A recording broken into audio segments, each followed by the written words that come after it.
Hello, and thanks for watching. I'm Alicia Robinson, Cities and Local Government Reporter with the Orange County Register. And with me today is County Registrar of Voters Neal Kelley, who's been Orange County's top election official for the last 17 years.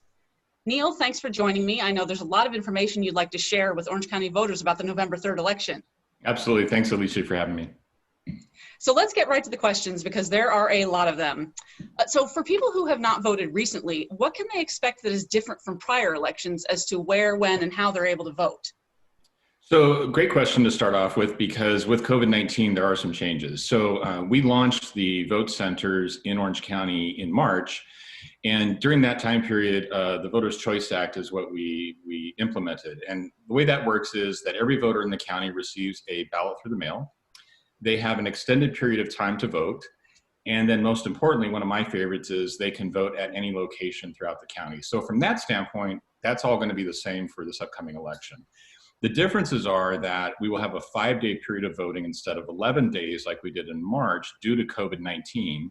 So those in-person options will open on October the 30th and run through Election Day.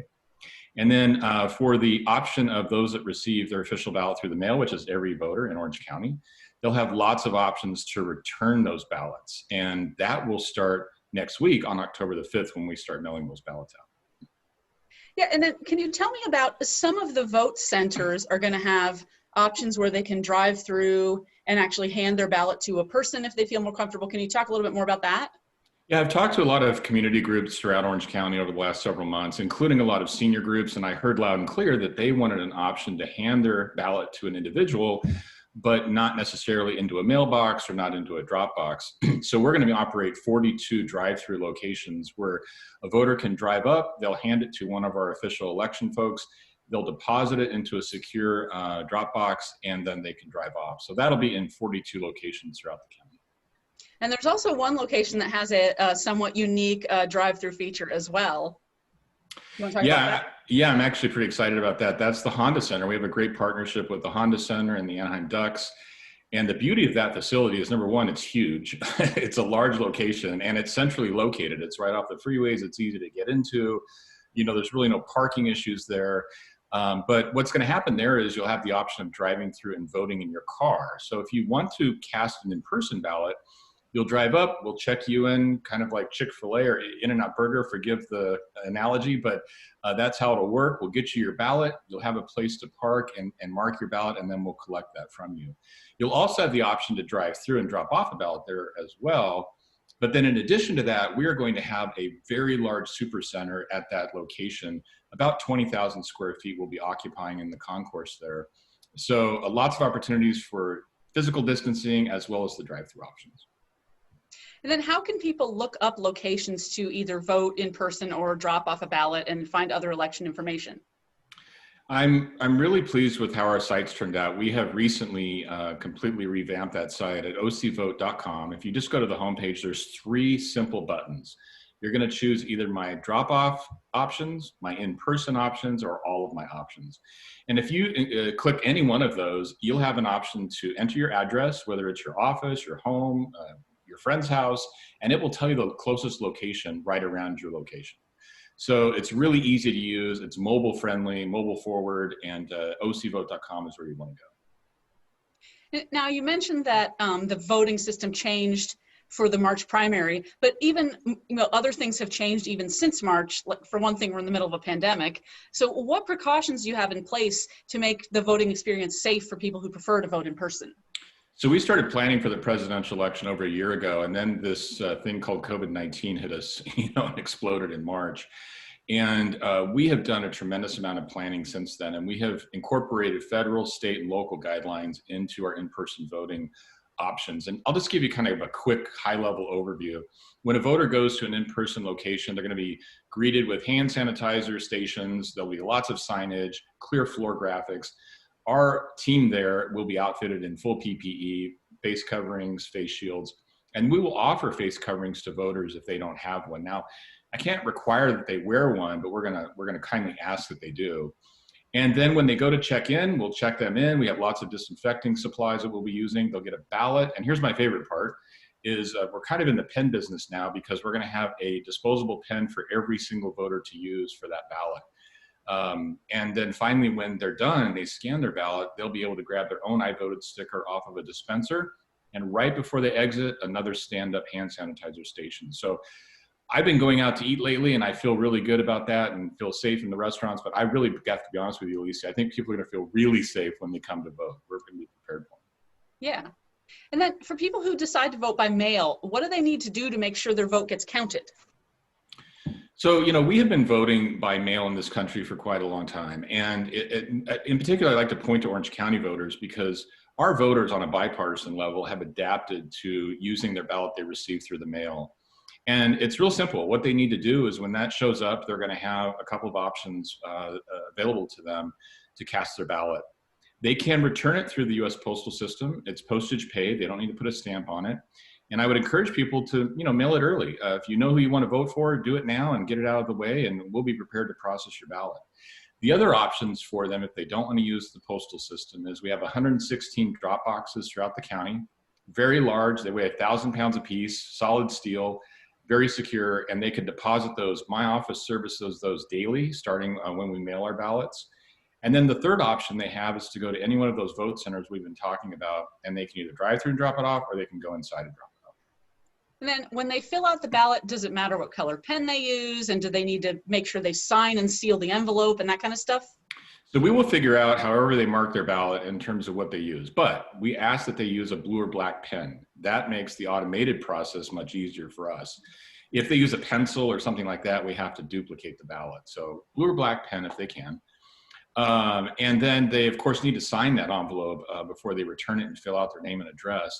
And I just want to point out, and you may have already thought about asking this, but the number one reason that ballots have been rejected in Orange County is because people forget to sign them.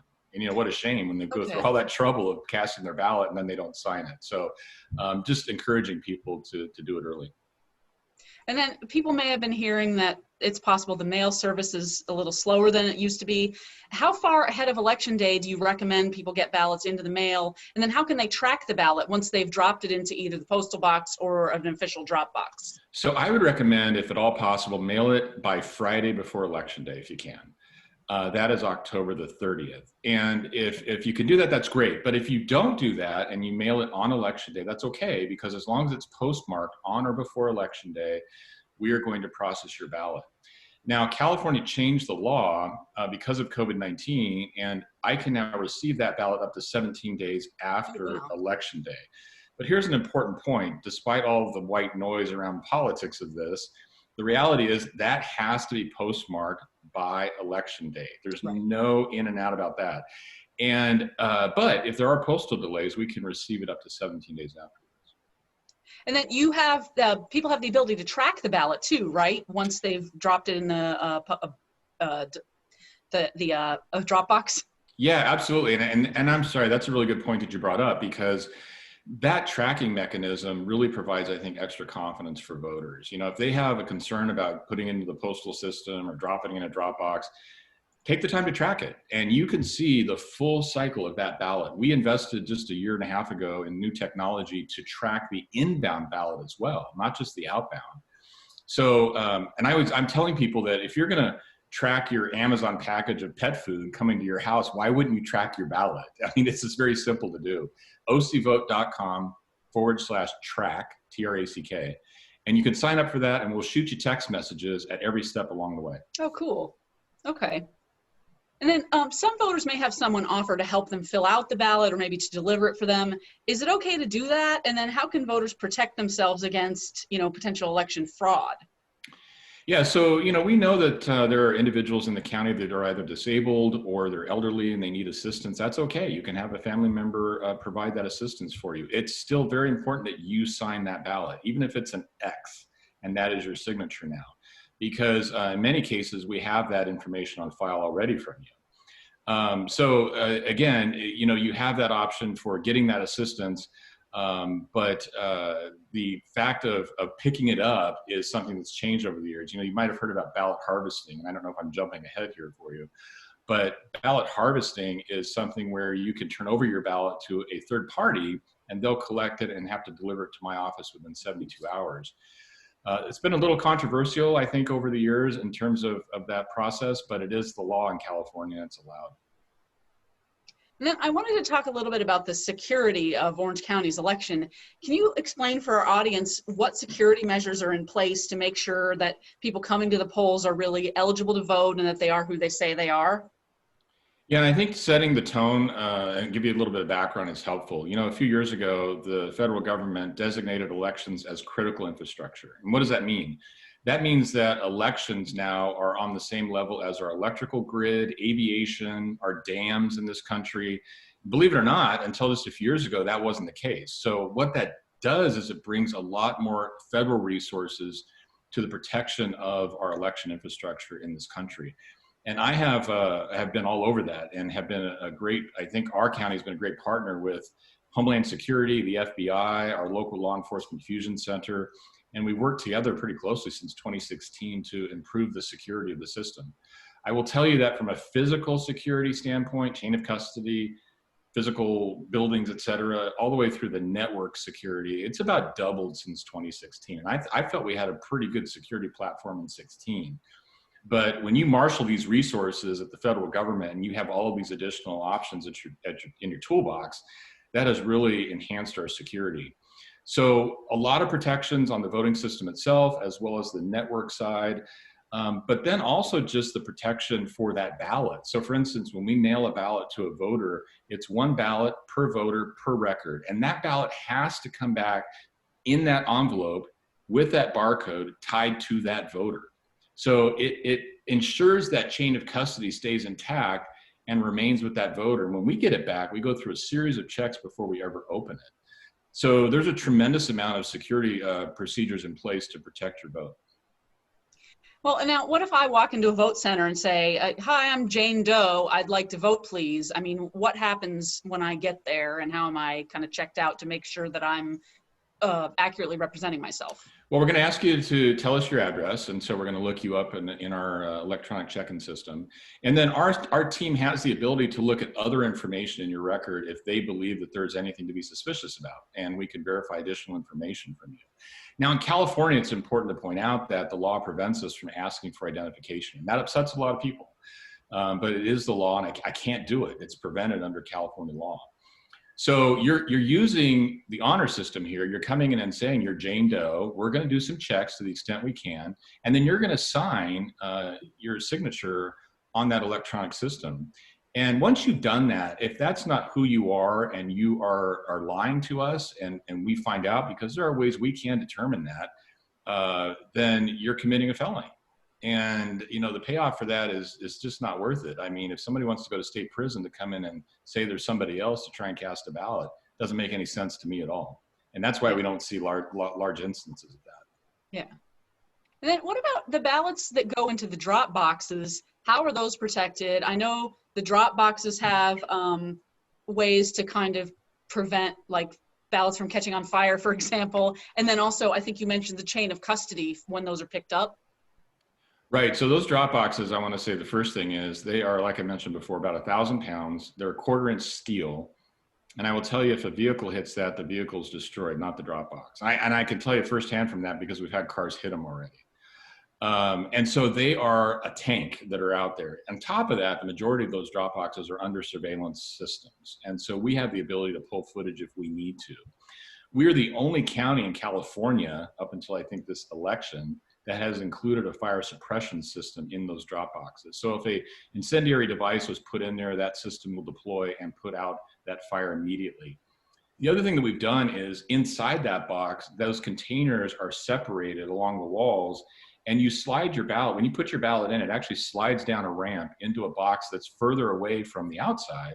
So if somebody tried to pour liquid into those boxes, it's separated from the actual ballots. So you can't do that either. And so, you know, there's a very strong security protocol in place for that. And the last thing I'll tell you is each box has a number on it. And when you drop off your ballot, if you're getting those text messages from you, we're going to tell you, we picked up your ballot from box 42, for example. So there's that level of granularity in the data, and it ensures that you can look and see and have confidence that your ballot was picked up right. Yeah, okay. Then once November 3rd has come, what happens next? Now, some mail ballots will certainly come in after Election Day. So I think you already mentioned the deadline, but I mean, what happens basically when Election Day rolls around?